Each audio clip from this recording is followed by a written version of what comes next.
We're going to clip this section out for the YouTube viewers. So if you're watching this, glad you're watching. If you want the full Patreon podcast where I'm going to talk about Patrick Rechko, we'll talk about Ted Closey, Jai Clark, amongst others, go on over and subscribe on the Hoops Crew Patreon channel. You can start a 7-day free trial right now. But let's not beat around the bush. Toby Conway made his return to a footy field on the weekend. Didn't play the first term, but did play quarters 2, 3, and 4 and had an impact. Now, you look at the stat sheet, Toby Conway, he only had, where are we? He had 10 disposals. All 10 of those were by hand, so no kicks, no marks, 4 tackles, 26 hitouts, 5 clearances. And big takeaways from watching Toby Conway come back is just that his ruck work is so confident. He is such a big body. Like he's such a more classical, ruck body than say like a Mark Blixarves who has to come in and spot, pinch hit in the ruck for the Cats at AFL level. Toby Conway is a legitimate ruck frame and body. He's a big lad. He'll be a heavy lad. He is becoming a heavier lad as well, which is great. He's even harder to move off his spot now than he was in previous seasons. So he comes back out. He starts dominating. And to be clear, Collingwood really had the run of the first term. Toby Conway comes in the second quarter, and suddenly the game flips in Geelong's favour for a good chunk of the pretty much all of the second term and chunks of the third. His ruck craft is great. His ruck craft is super advanced. And then outside of that, so, you get a lot more across those last 3 quarters, a lot more hit outs to the advantage of Geelong's midfield. Geelong winning a lot more clearances. And if it's not Conway tapping to someone else, it's him getting the clearance himself, because once the ball, hits the deck, he's mobile and agile enough to compete for it. He's good below the knees to pick up the ball. There's a clip, where he just sort of waltzes his way through 2 or 3 Collingwood players, just gives a bit of a fake and sidesteps, and he creates space, gets a handball moving to Ted Closey. It wasn't the only time he did that. Toby Conway backs himself, backs his athleticism, backs his mobility to run at players, to try and run away players. Now, he gets caught holding the ball sometimes.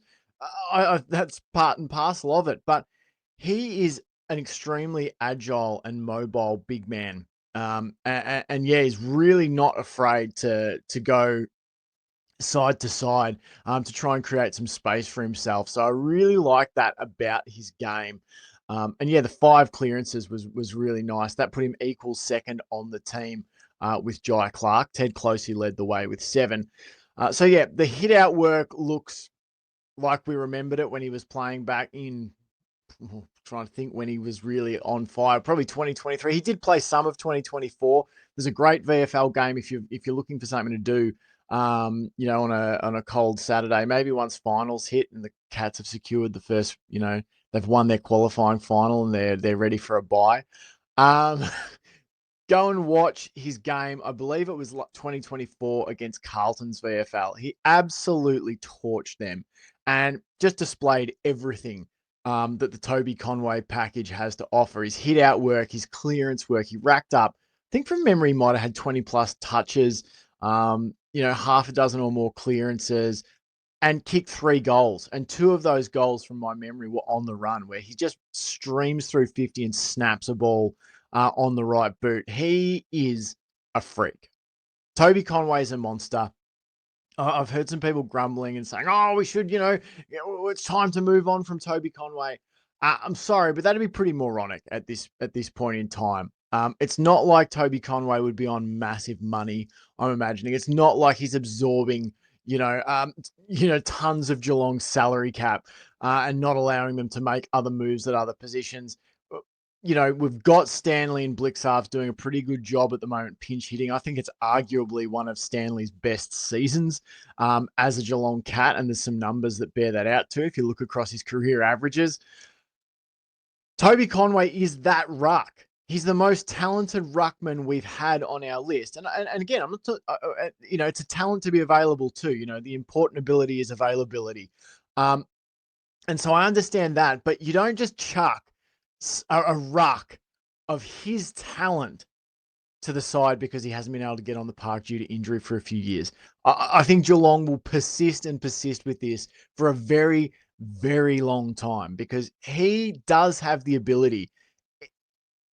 Like, if he gets healthy at the end of this year, and I know it's an if, but that's the world we live in. It's always, oh, if we could have kicked this goal, if we can make this tackle. Footy is full of ifs. It's a game of ifs. Ultimately, the team that walks away with the premiership at the end of the year are the team that, answered in the positive to the most, if we can. They did it more often than other people. If Conway got healthy, if Conway can put together, say, 3 or 4 weeks here at the end of the season in the VFL, I would absolutely back him to come in and have an impact in a finals campaign for the Cats. Geelong used to do this with rucks in their flag years. If you think back to times where Stephen King might have been in and out of the side, where Brad Ottens might have been struggling with a few niggles here and there, and then it's like, okay, we've got you right for the right time of year. Now come in and have an impact. Toby Conway can absolutely be that guy. And as I said, he's the most talented ruck we've had on our list since Ottens. He's the most talented one we've had. His sky, his limit. What am I trying to say? His ceiling is absurd. If he puts it all together, he can be one of the best, 2, 3, a top third of the league ruck. There's 18 teams, 18 ruckmen. He could easily be in that top third and pushing higher.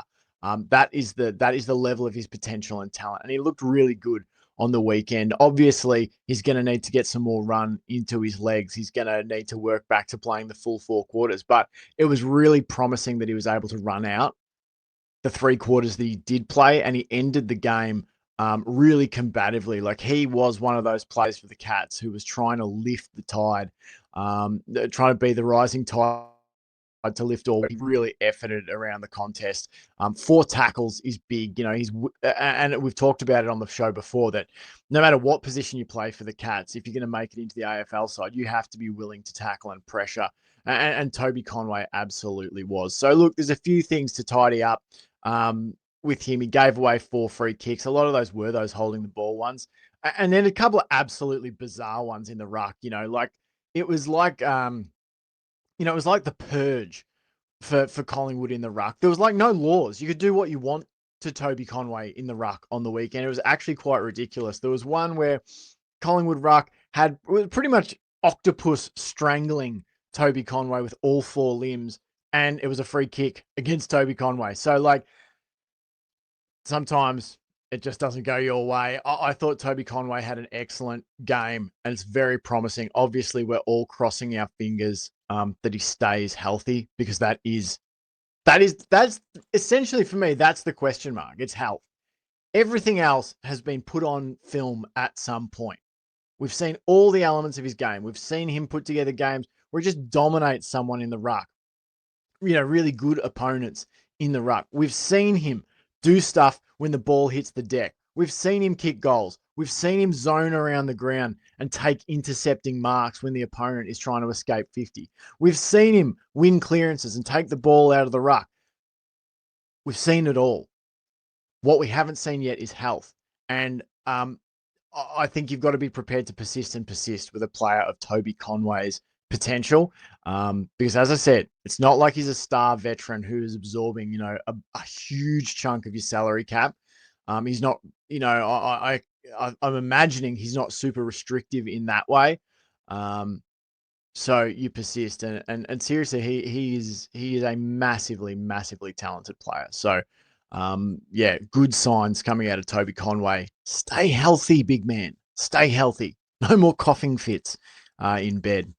All right, I'm going to go now talk about Patrick Rechko, Ted Closey, Jai Clark, who is actually quietly having a very good season. Jai Clark, an imperfect player who has made improvements.